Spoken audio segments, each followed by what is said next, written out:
छोटी मामी के साथ। मेरा नाम नेहा है। मैं दिखने में काफ़ी सुंदर हूँ। मेरा रंग भले ही सांवला है, लेकिन दिखने में किसी हूर से कम नहीं लगती हूँ। ये कहानी नवंबर 2020 की है। मेरे छोटे मामा का लड़का बीमार था, तो मेरे मामा ने मुझे कॉल करके वहाँ जाने के कहा। मेरे मामा का घर हमारे घर से 20 किलोमीटर दूर है। मैं वहाँ चला गया। जाते ही मैंने सबसे पहले मामा के लड़के को दवाई दिलाई और उसे लेटने के लिए कह दिया।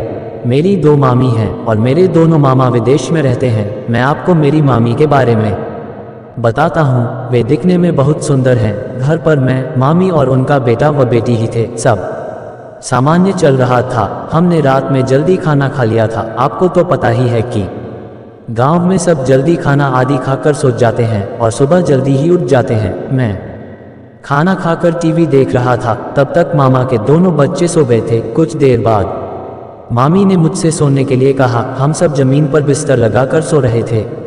उस रात मैं उनके पास सो गया। एक कोने में मैं था, मेरे पास उनका लड़का, फिर मामी और उनकी लड़की। हम सब सो गए। करीब 1:30 बजे उनके लड़के ने मुझे नींद में लात मारी, जिससे मेरी नींद खुल गई। मैं फिर से लेट गया, लेकिन जब उनके बेटे ने मुझे फिर से लात मारी तो मैंने मामी को उठाया और लात मारने वाली बात कही। वे अपने बेटे को दूसरी तरफ करके सो गईं। अब मेरी बची खुची नींद भी गायब हो गई थी, क्योंकि अब मेरे बगल में मामी सोई थी, जिन्होंने मेरी तरफ पीठ कर रखी थी और उनका पुष्ट मुझे साफ दिखाई दे रहा था। थोड़ी देर बाद मुझसे रहा नहीं गया तो मैंने धीरे से उसे छू लिया। मेरे छूने से मामी एकदम से जाग गई और मुझे डांटने लगी। मैं उन्हें देखने लगा। मामी भी मुझे देख रही थी। हमारी आंखें मिल रही थीं। फिर अचानक से मैंने उन्हें हक कर लिया।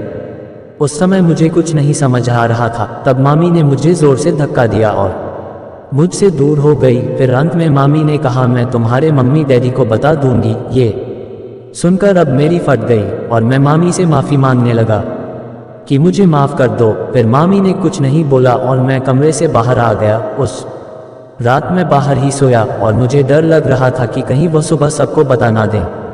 जब सुबह हुई तो मैं काफ़ी लेट उठा। तब तक मेरी नानी भी वहाँ आ चुकी थी। मेरी नानी मेरे बड़े मामा के घर रहती हैं। मुझे डर लग रहा था कि कहीं मेरी मामी ने मेरी नानी को सब कुछ पता तो नहीं दिया।